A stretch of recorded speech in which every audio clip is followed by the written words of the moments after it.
শৰৎকালৰ ৰাত্ৰি অতি বিতোপন ৰাসক ক্ৰীড়া কৰিতে কৃষ্ণৰ অভৈল মন শৰৎকালৰ জোনাক বিধৌত পৰিৱেশত কানাইৰ বাহিৰ সুৰত ব্যাকুল হ'ব গোপিনীসকল আৰু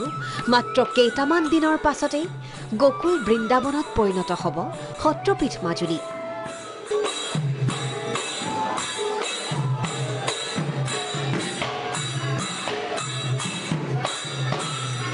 ৰাস পূৰ্ণিমাত শ্ৰী শ্ৰী কৃষ্ণৰ সম্পূৰ্ণ ৰাসলীলাৰ বাবে সাজু হৈছে নদীদ্বীপবাসী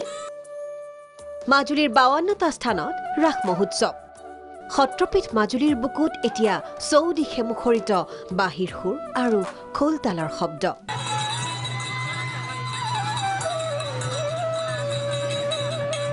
গোপগোপীৰ নৃত্যৰ ছন্দ আৰু ৰাসৰ গীতমাতত জীপাল হৈ উঠিছে সত্ৰভূমি মাজুলী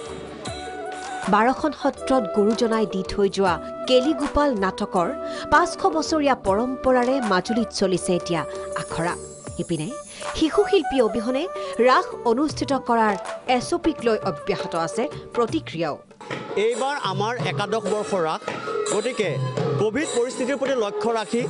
আমি ৰাসভাগ অনুষ্ঠিতকৈ হ'লেও সমগ্ৰ মাজুলীৰ লগতে আমি উদযাপন কৰিবলৈ আয়োজন কৰিছোঁ আমিতো এতিয়া চৰকাৰৰ যিখিনি সিদ্ধান্ত চৰকাৰৰ সিদ্ধান্তখিনিতো আমিতো মানিব লাগিবই আজি দুবছৰে আমি চৰকাৰৰ সিদ্ধান্ত মানি আছোঁ এতিয়া চৰকাৰসকলে যিখিনি নীতি নিৰ্দেশনা দিছে সেইখিনি আমি মানি লৈ পিনে আমি শিশুলীলাটো হয়তো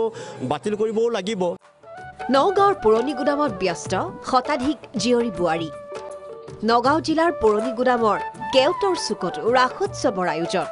কোভিড বিধি মানিয়েই শতাধিক স্থানীয় শিল্পী সাজু হৈছে ৰাসৰ বাবে শৰৎ কালৰ ৰাতি অতি বিতোপন ৰাসৰ ক্ৰিয়া কৰিতে কৃষ্ণৰ ভৈল্য মন বিগত বছৰ যি কোভিড পৃষ্ঠ আছিলে তেতিয়াৰ পৰা এই যি সূতাৰ পানীগাঁও আঞ্চলিক ৰাস মহোৎসৱ অনুষ্ঠিত হৈ আছিলে যোৱা বছৰ কিন্তু অনুষ্ঠিত কৰিব পৰা নগ'ল আৰু দেখিবলৈ পোৱা গৈছে এই বছৰ চৰকাৰে সামান্য পৰিমাণে লকডাউন শিথিল কৰাৰ লগে লগে পুৰণি গুদাম পানীগাঁৱৰ সকলো ৰাইজ ওলাই আহি এইদৰে ৰাসৰ আখৰা কৰাত পৰিলক্ষিত হৈছে ইপিনে পুৰণি গুদামৰ আখৰাথলীত দেখিবলৈ পোৱা গ'ল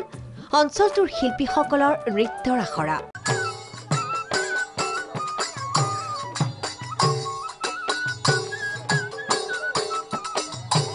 বৰ ধুনীয়া লাগিছে এইবছৰো মানে যোৱা বছৰ পাতিব নোৱাৰিলোঁ যদিও এইবছৰ আমি বহুত আশাৰে ভালকৈ পাতিম বুলি আমি মনতে মনস্থ কৰি এয়া যেতিয়া প্ৰথম এছঅপি ওলাইছিল আমিতো বৰ ভাল পাইছিলোঁ আমি 10টা-11টা বজালৈকে ৰাসখন পাতি সামৰিব পাৰিম বুলি ভাবিছিলোঁ কিন্তু এতিয়া নতুন এছঅপি যিটো পাইছোঁ অকণ ল'ৰা ছোৱালীৰ কাৰণে আমাৰ অকণ অসুবিধা হ'ব গতিকে আমি চৰকাৰৰ ওচৰত অকণ অনুৰোধো কৰিম যাতে অকণমান কিবা এটা শিথিল কৰি পেলাই ৰাসখন চলাবৰ কাৰণে আমাক সুবিধা এটা দিব বুলি ভাবোঁ আমি শ্ৰী শ্ৰী কৃষ্ণৰ ৰাসলীলা মানেই মাজুলীত এক উখল মাখল পৰিৱেশ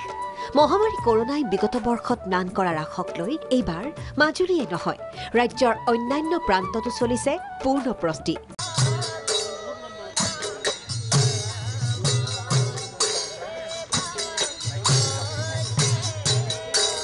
মাজুলীৰ পৰা ভিডিঅ' জাৰ্নেলিষ্ট ৰিদীপৰ সহযোগত জ্যোতিষ কুমাৰ তামুলী আৰু চামগুৰিৰ পৰা কাবুল কলিতাৰ ৰিপৰ্ট প্ৰাগ নিউজ